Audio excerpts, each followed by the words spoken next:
इस वीडियो में हम पढ़ रहे हैं क्लास 10 के इकोनॉमिक्स के चैप्टर नंबर 4 को, जिसका नाम है ग्लोबलाइजेशन। और इसके पहले हमने 2 वीडियो किया है इस चैप्टर के ऊपर और ये है वीडियो नंबर 3। तो अब हम आगे बढ़ते हैं और पढ़ते हैं टॉपिक जिसका नाम है foreign trade and integration of markets. तो आखिर हमें इस टॉपिक में पढ़ना क्या है? इस टॉपिक में हमें पढ़ना है फॉरेन ट्रेड के बारे में, और हमें ये पढ़ना है कि आखिर जो फॉरेन ट्रेड है वो मार्केट्स को, कंट्रीज को किस तरीके से जोड़ता है, किस तरीके से इंटीग्रेट करता है। तो अगर आप हिस्ट्री की बात करें तो बहुत लंबे समय तक जो फॉरेन ट्रेड था वही एक जरिया था जिसके जरिए दो देश आपस से जुड़ते थे, आपस से किसी भी तरीके का कनेक्शन रखते थे। फॉर एग्जांपल अगर आप बात करें इंग्लैंड की, जिसने इंडिया पर करीब 200 साल राज किया, तो ये देश इंडिया के संपर्क में कैसे आया? तो इंग्लैंड और भारत का जो संपर्क था वो सिर्फ एक रीजन से था, और वो था फॉरेन ट्रेड। तो अगर हम बात करें जो ईस्ट इंडिया कंपनी की, तो ईस्ट इंडिया कंपनी भारत में सिर्फ एक रीजन से आई थी, और उसका मकसद था ट्रेड करना, बिजनेस करना और उससे मुनाफा कमाना। तो इसी तरीके से आज के अगर हम 50 साल पहले देखें या आज के 30 साल पहले देखें, तो हिस्ट्री अगर हम देखते हैं तो उसमें हम देखते हैं कि दो कंट्रीज, उनके बीच में कनेक्शन का जो फॉरेन ट्रेड है वही एक मुख्य जरिया हुआ करता था। तो आपने हिस्ट्री पढ़ा होगा तो उसमें आपने देखा होगा कि इंडिया से कई सारे ट्रेड रूट्स थे जो कि इंडिया को साउथ एशिया से कनेक्ट करते थे, और इसके अलावा ईस्ट में कंट्रीज से कनेक्ट करते थे और वेस्ट में कंट्रीज से कनेक्ट करते थे, जहां से बहुत बड़ी संख्या में ट्रेड होता था।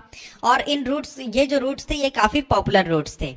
तो आपको ये याद होगा, हिस्ट्री में आपने पढ़ा होगा कि ये जो ट्रेडिंग इंटरेस्ट था इसके वजह से ही बहुत सारी कंपनीज इंडिया आई थी, जैसा अभी मैंने कहा ईस्ट इंडिया कंपनी।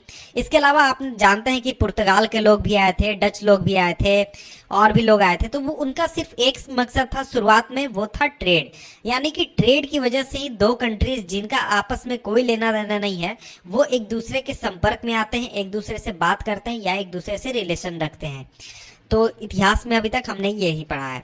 तो अगर हम फॉरेन ट्रेड की बात करें, तो अगर हम इसे सिंपली समझे तो फॉरेन ट्रेड एक तरीके का अपॉर्चुनिटी क्रिएट करता है, जिसमें कोई भी मैन्युफैक्चरर है या फिर कोई भी प्रोडक्ट बनाने वाला व्यक्ति है वो अपने डोमेस्टिक मार्केट से बाहर जाकर अपने प्रोडक्ट को बेच सकता है। तो ये चीज़ मैं आपको थोड़ा सिंप्लीफाई करके समझा देता हूँ। फॉर एग्जाम्पल आप बात कीजिए एप्पल की। तो एप्पल जो है वो मोबाइल फ़ोन बनाता है, लेकिन वो कहाँ की कंपनी है? यूएसए की कंपनी है। तो उसका डोमेस्टिक मार्केट कहाँ हो गया? यूएसए में। तो अगर वो फॉरेन ट्रेड ना करे, एप्पल अगर फॉरेन ट्रेड नहीं करता है, तो वो अपने प्रोडक्ट को सिर्फ और सिर्फ यूएसए में बेच पाएगा, और वहीं पर से जो वो उसे मुनाफा मिलता है वही उसे केवल मिलेगा। लेकिन अगर एप्पल फॉरेन ट्रेड करता है तो वो अपने डोमेस्टिक मार्केट यानी कि यूएसए से बाहर जाकर किसी भी देश में बेच सकता है, चाहे वो आपका यूरोप का कोई देश हो या फिर एशिया हो या फिर अफ्रीका का कोई देश हो। तो इस तरीके से हम देखते हैं कि जो फॉरेन ट्रेड है उसके वजह से कोई भी कंपनी है या फिर कोई भी मैन्युफैक्चरर है वो अपने प्रोडक्ट को डोमेस्टिक मार्केट से बाहर जाकर बेच सकता है। और इसी तरीके से खरीदने वाले के लिए, फॉर एग्जांपल आप है तो आपके लिए जो इंपोर्ट होता है सामान का, चाहे वो मोबाइल फ़ोन हो, टीवी हो या फिर दूसरी चीज़ें हो, उसकी वजह से आपको चॉइस जो है वो बढ़ जाती है। फॉर एग्जांपल अगर आप बात करें इंडियन कंपनी की, तो इंडियन कंपनी आपका कार्बन है जो मोबाइल फ़ोन बनाती है, माइक्रोमैक्स है, लावा है। तो अगर आपको सिर्फ इंडिया के कंपनीज के केवल प्रोडक्ट दिए जाएं तो आपके पास जो ऑप्शन है, आपके पास जो चॉइस है वो काफ़ी कम रहेगा। लेकिन वहीं आपको दूसरे देश की कंपनी भी आकर यहाँ मार्केट में compete करती है और आपको प्रोडक्ट प्रोवाइड करती है, तो आपके पास ये ऑप्शन है कि आप चाइना के Xiaomi का फ़ोन खरीद सकते हैं या फिर एप्पल का खरीद सकते हैं, अमेरिका के। तो इस तरीके से आपके पास जो चॉइसेस है वो बढ़ जाते हैं। यानी कि ये जो फॉरेन ट्रेड है ये किसी मैन्युफैक्चरर को भी फ़ायदा पहुँचाती है और उसके साथ साथ जो बायर है उसको भी फ़ायदा पहुँचाती है। तो यहाँ पर हम एक एग्जाम्पल देखने वाले हैं, और एग्जाम्पल है चाइनीज टॉयज इन इंडिया का, यानी जो फॉरेन ट्रेड है उसी से रिलेटेड एग्जांपल यहाँ पर हम देखने वाले हैं। तो देखिए चाइनीज टॉयज इन इंडिया, तो इसको हम एक तरीके से मैन्युफैक्चरर के पॉइंट ऑफ व्यू से देखेंगे। तो देखिए जो चाइनीज मैन्युफैक्चरर्स हैं जो कि चाइनीज टॉयज बनाते हैं चाइना में, उन्हें ये पता चला कि वो आसानी से इंडिया में एक्सपोर्ट कर सकते हैं टॉयज को, जहां पर जो टॉयज है वो काफी हाई प्राइसेस पर बेचे जाते हैं, यानी कि इंडिया में काफी हाई प्राइसेस पर इंडियन टॉयज बिकते हैं। तो इस वजह से उन्होंने प्लास्टिक टॉयज को एक्सपोर्ट करना शुरू कर दिया इंडिया में। और इसके साथ ही जो बायर्स थे इंडिया में, उनके पास ये अब ये ऑप्शन है कि वो या तो इंडियन टॉयज को खरीदे या फिर चाइनीज टॉयज को खरीदे। तो लेकिन यहाँ पर बात यह है कि जो चाइनीज टॉयज थे वो काफी सस्ते थे, और इसके साथ ही उनके पास काफी अच्छे डिजाइन थे, काफी अच्छे प्रोडक्ट की क्वालिटी थी उनकी। तो इस वजह से जो चाइनीज टॉयज थे वो काफी ज्यादा पॉपुलर हो गए इंडियन मार्केट में, और करीब एक साल के अंदर ही करीब 70 से 80% जो टॉयज थे वो चाइनीज टॉयज बिकने लगे इंडियन मार्केट में। और इस वजह से जो टॉयज थे इंडिया में वो अब सस्ते हो गए, क्योंकि जो प्रोडक्ट आ रहे थे चाइना से वो काफी सस्ते थे। तो आखिर यहाँ पर हुआ क्या? तो उसका रीजन ये था कि जो ट्रेड था उसके रिजल्ट के रूप में जो चाइनीज टॉयज थे वो अब इंडियन मार्केट में मौजूद थे, और इसके साथ ही इनके इंडियन मार्केट में आने के बाद जो कंपटीशन था वो अब होने लगा इंडियन और चाइनीज टॉयज के बीच में।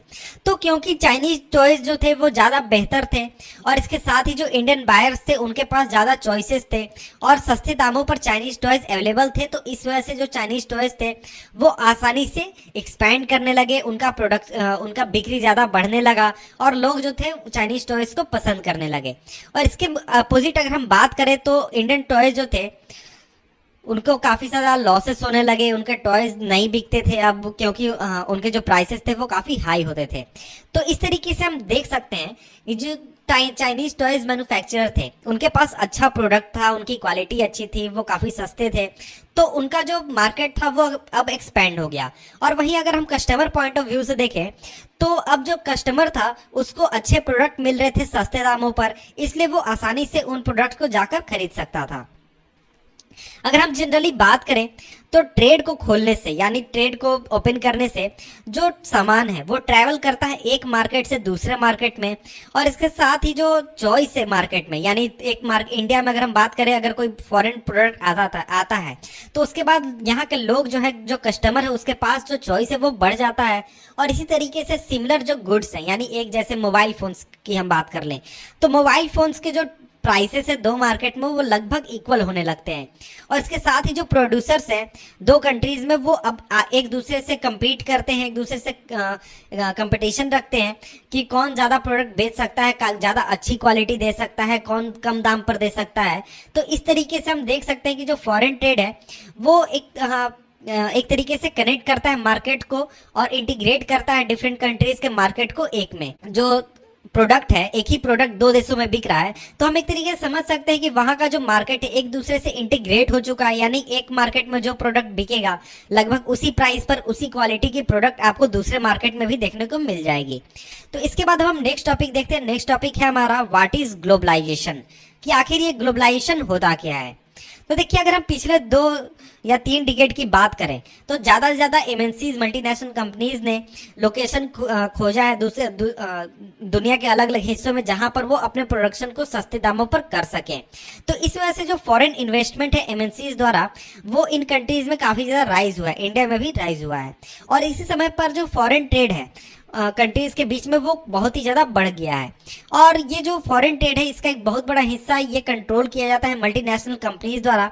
फॉर एग्जांपल अगर बात करें फोर्ड मोटर्स की, तो फोर्ड मोटर्स का जो मैन्युफैक्चरिंग प्लांट है इंडिया में वो सिर्फ ऐसा नहीं है कि वो सिर्फ इंडिया के लिए कार्स प्रोड्यूस करता है, बल्कि वो यहाँ से कार्स को एक्सपोर्ट भी करता है दूसरे डेवलपिंग कंट्रीज में, और उसके साथ ही कार के कंपोनेंट्स को भी दूसरे फैक्ट्रीज तक पहुंचाने के लिए इंडिया को यूज करता है। और इसी तरीके से हम देख सकते हैं कि ज्यादातर जो एमएनसीज हैं वो गुड्स और सर्विसेज के ट्रेड को भी इसी तरीके से इन्वॉल्व कर, इसी तरीके से काम कर रहे हैं। इसके बाद जो रिजल्ट हम देखते हैं ज़्यादा फॉरेन इन्वेस्टमेंट और फॉरेन ट्रेड का, तो ये है कि जो प्रोडक्शन और मार्केट है वो एक तरीके से इंटीग्रेट हो चुके हैं अलग अलग कंट्रीज में, यानी प्रोडक्शन एक कंट्री में हो रहा है दूसरी कंट्री में बिक रहा है, उस कंट्री में प्रोडक्शन हो रहा है दूसरी कंट्री में बिक रहा है। तो इस तरीके से जो प्रोडक्शन का मार्केट है और या फिर जो कस्टमर का मार्केट है वो एक दूसरे से इंटीग्रेट हो चुके हैं दो या लगभग सभी कंट्रीज में। यानी कि इंडिया में जो आपको प्रोडक्ट मिलेगा वो आपको चाइना में भी मिलेगा, साउथ कोरिया में मिलेगा, यूएसए में मिलेगा, ऑस्ट्रेलिया में मिलेगा, और लगभग बराबर के दामों पर ही मिलेगा। तो इस चीज़ से हम समझ सकते हैं कि जो ग्लोबलाइजेशन है उसकी वजह से जो कंट्रीज हैं वो एक दूसरे के नजदीक आ रही हैं, उनका मार्केट जो एक दूसरे के नजदीक आ रहा है और एक दूसरे से वो इंटीग्रेट हो रहे हैं। तो यहाँ पर सिंपली डिफाइन किया है ग्लोबलाइजेशन को, तो लिखा है कि globalisation is this process of rapid integration और इंटरकनेक्शन बिटवीन कंट्रीज। तो सिंपली कहा गया है कि ग्लोबलाइजेशन आखिर है क्या। तो ग्लोबलाइजेशन उस प्रोसेस को हम कहते हैं जिसमें जो कंट्रीज हैं वो एक दूसरे से बहुत ही जल्दी इंटीग्रेट करती हैं या फिर उनके बीच में इंटरकनेक्शन स्थापित होता है। तो देखिए इस पूरे प्रोसेस में जो मल्टीनेशनल कंपनीज है उनका जो रोल है वो काफ़ी बड़ा है, काफ़ी इंपॉर्टेंट है, और ज़्यादा से ज़्यादा गुड्स और सर्विसेज जो हैं या फिर इन्वेस्टमेंट है या फिर टेक्नोलॉजी है वो अब कंट्रीज के बीच में मूव कर रही है। और ज़्यादातर जो रीजन्स है वर्ल्ड के वो अब एक दूसरे से क्लोजर कॉन्टैक्ट है।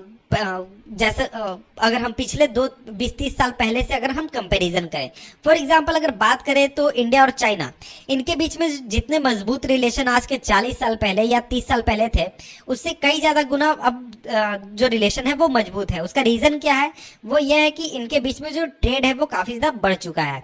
तो इसी तरीके से आप देखते हैं कि यूएसए और चाइना, इनके बीच में अभी एक तरीके से कन्फ्लिक्ट चल रहा है या फिर हो सकता है कि कन्फ्लिक्ट आगे हो, लेकिन ये एक दूसरे से कन्फ्लिक्ट क्यों नहीं करना चाहते।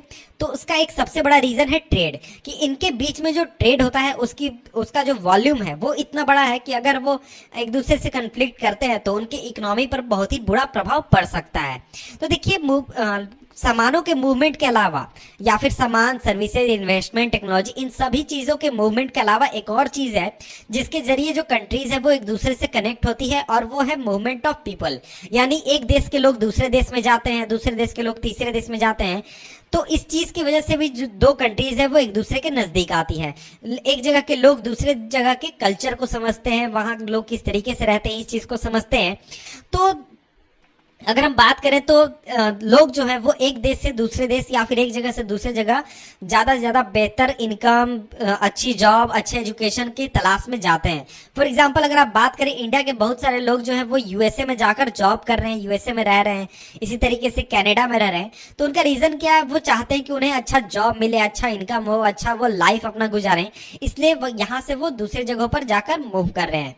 और अगर हम पास्ट में बात करें तो इतिहास में कुछ डिकेड से पहले तो इस तरीके का जो मूवमेंट है वो उतना नहीं हुआ करता था जितना आज होता है। तो हम ये देख सकते हैं कि अब इन लोगों के मूवमेंट में भी काफ़ी ज़्यादा इंक्रीज हुआ है पिछले 2-3 डिकेड पहले से उसके मुकाबले। तो इस चीज़ की वजह से भी जो कंट्रीज है वो एक दूसरे के नज़दीक आ रही हैं। तो इसके बाद हमारा नेक्स्ट टॉपिक है factors that have enabled globalisation. आखिर वो कौन से फैक्टर्स थे जिसकी वजह से ग्लोबलाइजेशन मुमकिन हो पाया। तो देखिए इस टॉपिक को हम पढ़ने वाले हैं नेक्स्ट, मिलते हैं आपसे हम नेक्स्ट वीडियो में। तब तक के लिए गुड बाय।